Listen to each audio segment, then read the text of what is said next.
স্থানীয় সংবাদ শুনছেন Birbhum news TV YouTube channel থেকে। আজকের বিশেষ খবর। প্রতিশ্রুতি পূরণ করেনি বিজেপি। দার্জিলিংয়ের সাংসদের বাড়ির সামনে অনশনে আইনজীবী। রুইডাঙ্গায় কীর্তনের প্রসাদ খেয়ে অসুস্থ 92 এলাকায় মেডিকেল টিম।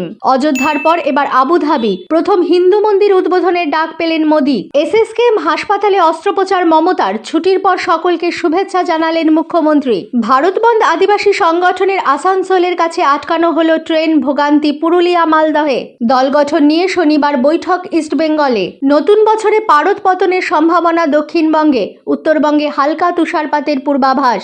আসছি বিস্তারিত খবরে। প্রতিশ্রুতি পূরণ না করায় দার্জিলিংয়ের বিজেপি সাংসদের বাড়ির সামনে অনশনে বসলেন এক আইনজীবী। দার্জিলিংয়ের বাসিন্দা বীরেন্দ্র রসাইলির অভিযোগ, তিনি বিজেপিকে ভোট দিয়েছিলেন পাহাড় সমস্যার স্থায়ী রাজনৈতিক সমাধান ও 11টি জনজাতি গোষ্ঠীর উপজাতি স্বীকৃতির দাবিতে, কিন্তু সেই দুই দাবির কোনোটি পূরণ হয়নি। ফলে তিনি মনে করছেন তার সঙ্গে প্রতারণা করা হয়েছে। বীরেন্দ্র বলেন, গণতান্ত্রিক পদ্ধতিতে একজন ভোটার হিসেবে সংবিধান আমাকে এই প্রশ্নগুলি করার অধিকার দেয় এবং আমার বয়সী যুবকরা যদি মনে করে তাদের সঙ্গে প্রতারণা হয়েছে তাহলে তারাও আমার সঙ্গে যোগ দিতে পারেন, কারণ আগামী বছর ফের লোকসভা নির্বাচন এবং ফের আমাদের শুধু ভোট ব্যাংক হিসেবে ব্যবহার করা হবে, তাই নিজেদের জন্য নিজেদেরই লড়তে হবে। উল্লেখ্য, বীরেন্দ্র এর আগে 22 ডিসেম্বর মাটিগাড়ায় সাংসদের বাড়ির সামনে অনশনে বসেছিলেন। বীরেন্দ্রর দাবি, সেই সময় সাংসদ দিল্লিতে থাকায় দার্জিলিংয়ের বিধায়ক নীরজ জিম্বা আশ্বাস দিয়েছিলেন সাংসদ ফিরলে বীরেন্দ্রর সঙ্গে দেখা করবেন এবং তার প্রতিটি প্রশ্নের উত্তর দেবেন। কিন্তু এক সপ্তাহ পেরিয়ে গেলেও কোনো উত্তর দেননি সাংসদ, বরং সাংবাদিক বৈঠকে বলেছেন, আমি কি কাজ করেছি তা দেখতে হলে বীরেন্দ্র আমার ওয়েবসাইটে গিয়ে দেখে আসতে পারে। এদিন বীরেন্দ্র অনশনে বসতেই তার সঙ্গে দেখা করতে আসেন নীরজ জিম্বা। অনশনের বিষয়ে বিধায়ককে প্রশ্ন করলে তিনি বলেন, বীরেন্দ্র আমার বন্ধু, আমি শুধুই তার সঙ্গে দেখা করতে এসেছি। কীর্তনের প্রসাদ খেয়ে অসুস্থ হয়ে পড়ল 92 জন। এদের মধ্যে 13 থেকে 14 জন শিশুও রয়েছে। ঘটনাটি ঘটেছে কোচবিহারের মাথাভাঙ্গা 2 ব্লকের রুইডাঙ্গা গ্রাম পঞ্চায়েতের পূর্ব ডাওয়াগুড়ির হরিমন্দির এলাকায়।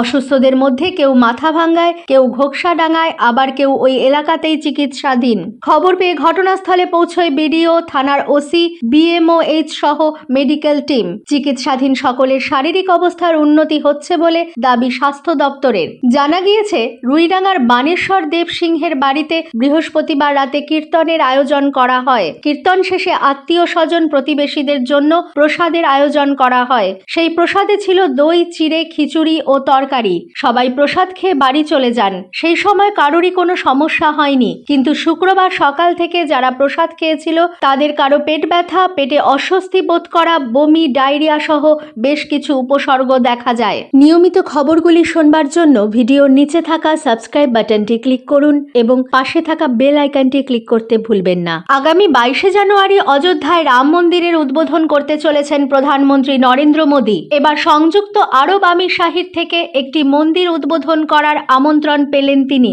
সূত্রের খবর, সেই আমন্ত্রণ গ্রহণ করেছেন প্রধানমন্ত্রী। উল্লেখ্য, 2018 সালে সংযুক্ত আরব আমিরশাহির সেই মন্দিরের শিলান্যাসও করেছিলেন তিনি।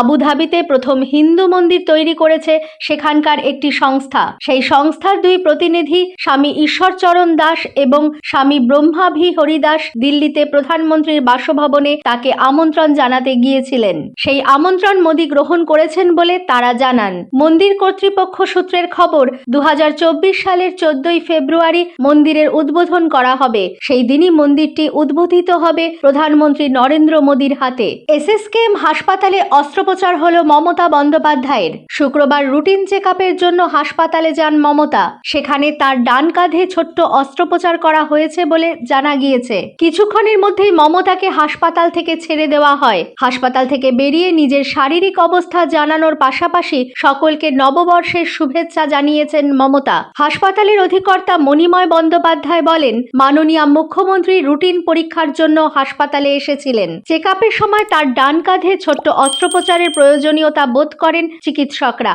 লোকসভা নির্বাচনের আগে অন্য দল থেকে নেতা কর্মী ভাঙানোর পরিকল্পনা করছে রাজ্য বিজেপি। অতীতেও এমনটা হয়েছে, তবে এবার নতুনভাবে করতে চান রাজ্য সভাপতি সুকান্ত মজুমদার, বিরোধী দলনেতা শুভেন্দু অধিকারীরা। দলের রাজ্য কার্যকারিণী বৈঠকে এ নিয়ে আলোচনাও হয়েছে। বিজেপি সূত্রে জানা গিয়েছে, এবার অন্য দলের কর্মীদের দলে নেওয়ার বিষয়ে বিষয়ে শীর্ষ নেতৃত্বের পরিবর্তে নিচু তলার কর্মীদের বেশি গুরুত্ব থাকবে। 3 পর্যায়ের কমিটি তৈরি করা হতে পারে বিজেপির যোগদান মেলা কর্মসূচির জন্য। যোগদান মেলা গত বিধানসভা নির্বাচনের সময়ে বাংলার রাজনীতিতে এই শব্দবন্ধকে পরিচিত করে তুলেছিল বিজেপি। তৎকালীন রাজ্য সভাপতি দিলীপ ঘোষ কর্মসূচির শুরুটা করেছিলেন জেলায় জেলায় অন্য দলের কর্মীদের বিজেপিতে নিয়ে আসার মাধ্যমে, কিন্তু পরে আর তার নিজের হাতে বিষয়টা ছিল না। সেই বিষয়ে রাজ্যের পর্যবেক্ষক থাকা কৈলাস বিজয়বর্গীয় এবং তৃণমূল থেকে আসা মুকুল রায় দুজনেই আর রাজ্য বিজেপির অঙ্গ নন। কৈলাস এখন মধ্যপ্রদেশের মন্ত্রী আর মুকুল বিজেপির টিকিটে জিতলেও ঘোষিতভাবে তৃণমূলে ফিরেছেন।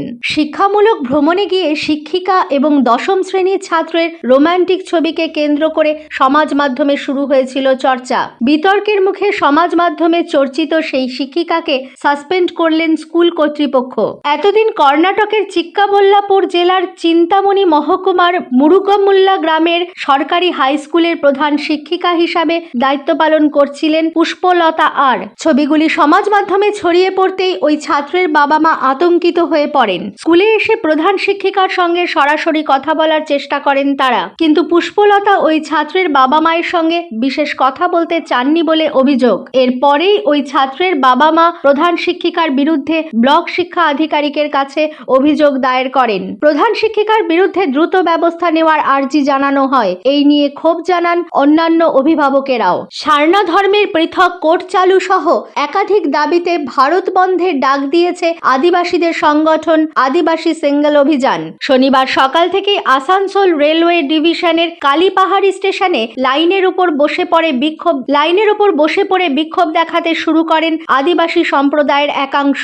আর তার জেরে সকাল থেকে ওই ডিভিশনে থমকে যায় ট্রেন চলাচল। আপাতত অবরোধ উঠলেও ট্রেন চলাচল পুরোপুরি স্বাভাবিক হয়নি বলে রেল সূত্রের খবর। অন্যদিকে এই বন্ধ কর্মসূচির অঙ্গ হিসাবে পুরুলিয়ার কাটাডি স্টেশন, মালদহের আদিনা স্টেশনেও রেল অবরোধ শুরু করেছেন আদিবাসীরা। বেশ কিছু ট্রেন এখনো দেরিতে চলছে, ফলে সপ্তাহান্তে কাজে বেরিয়ে ভোগান্তির মুখে পড়তে হয়েছে যাত্রীদের। শনিবার সকাল 6:50 থেকে আসানসোল ডিভিশনে রেল অবরোধ শুরু হয়, চলে 7:35 পর্যন্ত। তারপর ট্রেন চলাচল অনেকটাই স্বাভাবিক হয়। তবে ওই সময়ের মধ্যে কালীপাহাড়ি স্টেশনের আগে পরে বেশ কিছু ট্রেন দাঁড়িয়ে পড়ে। 12 ঘন্টা বন্ধের প্রভাব পড়েছে বাঁকুড়া জেলাতেও। শনিবার বন্ধ সমর্থককারীরা ছাতনার জোরহিরায় পথ অবরোধ করে বিক্ষোভ দেখান। এই অবরোধের জেরে সকাল থেকেই বাঁকুড়া শালতোরা রাজ্য সড়কে যান চলাচল বিপর্যস্ত হয়। রাম মন্দির নির্মাণকে ঘিরে গেরুয়া শিবির যখন হিন্দুত্বের হাওয়া তুলতে সক্রিয়,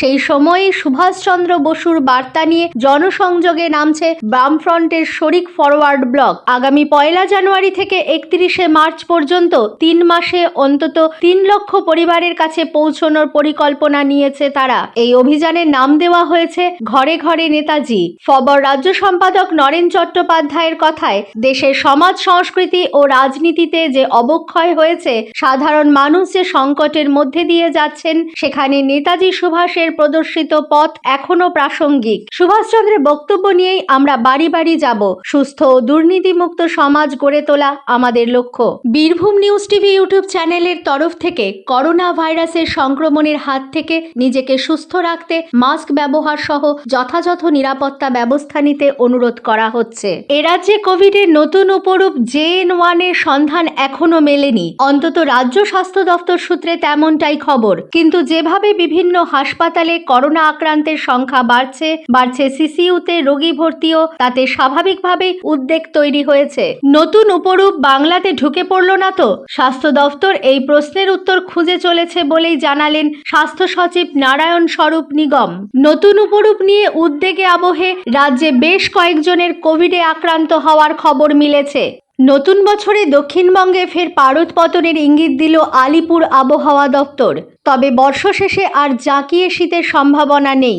সকালে ও সন্ধ্যায় হালকা শীতের আমেজ থাকলেও বেলা বাড়তে কার্যত উধাও হয়ে যাচ্ছে শীত। আগামী কয়েকদিন তাপমাত্রা এরকমই থাকবে। পাশাপাশি উত্তরবঙ্গে নতুন বছরের শুরুতে হালকা তুষারপাতের পূর্বাভাস দিয়েছে হাওয়া অফিস। সান্দাকফু সহ দার্জিলিংয়ের উঁচু পার্বত্য এলাকায় তুষারপাতের সম্ভাবনা রয়েছে। বৃষ্টি হতে পারে দার্জিলিং এবং কালিম্পংয়ের পার্বত্য এলাকায়। রবিবার থেকে মঙ্গলবারের মধ্যে বৃষ্টি ও তুষারপাত তুষারপাতের প্রবল সম্ভাবনা রয়েছে।